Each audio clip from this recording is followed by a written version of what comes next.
Welcome back to Pilot Project. I know it's been a year or so now. Thanks for checking back in, and thanks for all your support on all the previous videos while I was going through training and all that kind of stuff, and I'm still going through training. We're always learning. Today I'm flying a 182T. It's got a fuel-injected IO 540, about 230 horsepower. Flying around cruising at about 2,000 AGL here. Tomorrow's a special day, and I just wanted to kind of debrief and review a little bit of my journey up to this point. Tomorrow is July 15th, and that's 2 years from the day that I first sold the Cherokee. And I just wanted to kind of celebrate a couple things and review a couple things and talk to you guys a little bit. So, in the past 24 months, we soloed, we did private pilot check ride, then we did commercial check ride, and then we did an instrument check ride. Alright, and then this past year, over the last about 6 months or so here, I got my CFI done, and I got my commercial multi-instrument add-on done. So that's pretty much all the ratings, except for CFII and MEI and ATP, or any seaplane ratings. So I'm really happy to have those done in the last 24 months here. And I also crossed 1,200 hours about 3 days ago, so I'm really excited about that. And I just wanted to share a couple things with you guys regarding how my journey has gone and what I did, and maybe there's some tips or anything that or something that you guys can take away from this.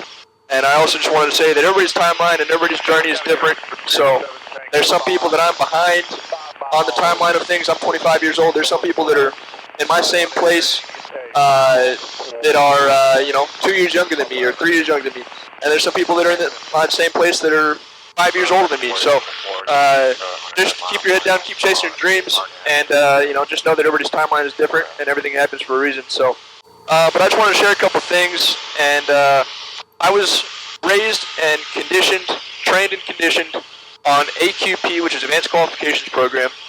And a couple of the main things of AQP that I want to share with you guys that you probably already know, but maybe not, is I always fly around at DMMS, which is Designated Minimum Maneuvering Speed. And I can share with you guys in the comments on how to calculate that, but that's basically a safe maneuvering speed for us. That's a minimum maneuvering speed for us. We were always taught that maneuvering speed is a maximum airspeed that you can fly without doing structural damage and that kind of stuff, which is still true, but even safer than that is if you have a minimum maneuvering speed. So we always fly at DMMS, and then once we're stabilized approach, we can slow down to our VREF speed. And VREF is something that you kind of learn about once you get to the bigger airplanes, but everybody should know what it is, even if you're flying a smaller airplane. It's 1.3 times VSO, which is on every check ride. It says 1.3 times VSO. You get some airspeed for gust factor and that kind of stuff that you can add on. But VREF is, we do VREF to VREF plus 10, and that's it. We don't go lower than VREF on final until we're in ground effect and starting to land the airplane. So DMS VREF, in addition, below 1,500 feet, we don't go below DMS. We don't do any more than 30 degrees bank, and we keep a stereo cockpit. So no texting, no fantasy football, no conversations about what we're having for dinner later that night. We try and keep it a stereo cockpit. So in addition to that, I was trained and conditioned on knowing my rejected takeoff brief, RTO, loss of thrust on takeoff, reduction of thrust on takeoff, loss of thrust on takeoff brief. We have to be conditioned to do that. We can't be trained. We have to be conditioned, because when it happens in real life, you're going to have that startle factor, and you're not going to have time to think. You have to do, all you're going to have time for is what your body is going to naturally do.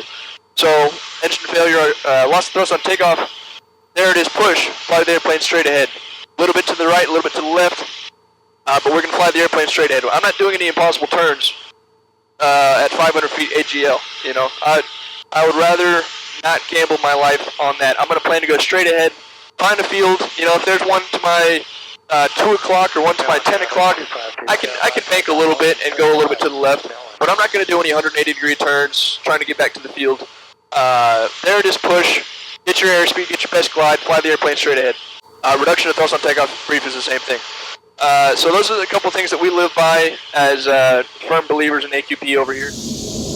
Yesterday was July 15th, and I took the Cherokee out for a little celebratory flight, and I was going to film one more clip out of the Cherokee, but for some reason one of the audio clips did not work, and the other audio clip did work. So here's one of the audio clips where I say today is July 15th, but the audio did not get picked up there. So but I just wanted to share a couple things here. July 15th was 2 years from my initial Cherokee solo. However, I did solo for the very first time October 22nd of 2016, which was my 16th birthday, and we did a 3-ship with my dad and my brother. So here's a clip of that. Waiting on Dad. You good, mixture? Check. Cover 8? Check. Mags? Check. Your flaps? Alright. Yep, flaps up. Alright, I'm ready when you are. Okay. Drew, you good? I'm good. I'm gonna give him a little space. Okay. River traffic 849 is taking off from runway 14. Over.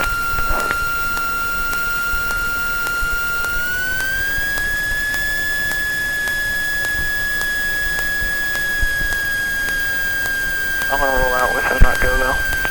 Okay.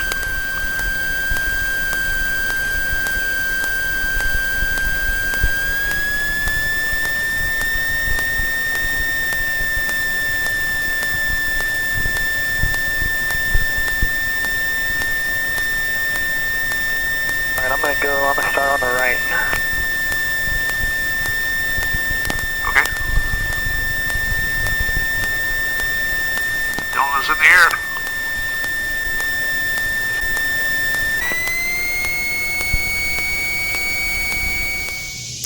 Alright, here's another clip of the Cherokee 140 panel. Unfortunately, we're probably going to be letting this airplane go this coming spring. It's got about 800 hours TBO, somewhere around there. It's got 2 fresh cylinders. It only burns about 7 gallons an hour. It's a perfect time building machine and a great personal travel aircraft, if that's what you're looking for. So if you are interested, keep a lookout for that. That'll probably be going up for sale sometime this spring, would be my guess. Let's see, another thing is I took my private pilot check ride at about 300 hours. And how did I do that? It's because you're allowed to do solo cross countries as much as you want, as long as your instructor signs it off. My instructor did sign it off. Every leg, I was in direct communication with him, and he signed off each one of my cross country legs, and I built about 250 hours doing solo cross country trips, and I took my private pilot check ride with about 300 hours, which is fantastic. I didn't touch a flight or an iPad until I got to this flying job that I'm doing now. So paper charts, pencil, paper, that's all you need. And it's great training. It keeps you from relying on electronics too much. And I think it's always something to go back to every now and then and refocus on that. Pilot is dead reckoning. That's what I was born and raised on. Then 24 months, I got my ratings done. I got 1,200 hours, so I still got a couple hundred more hours to go until I meet ATP minimums.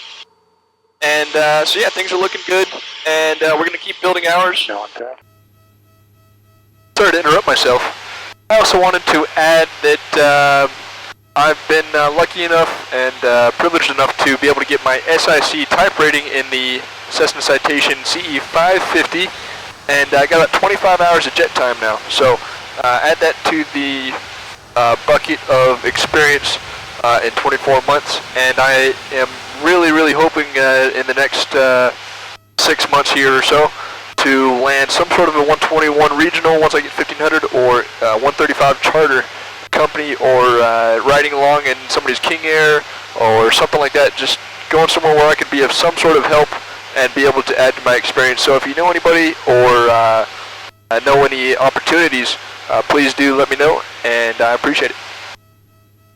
And I appreciate you guys checking in and celebrating this with me. If you have any questions or anything I can help you with, let me know. If you guys are looking for a first officer or anybody to keep that right seat warm for you, let me know, and I will be happy to catch any flight, meet you anywhere, anytime, and I will be 6 hours early. Okay, all right, well, thanks for checking in, and I appreciate you guys listening, and have a great day, and we'll talk to you later.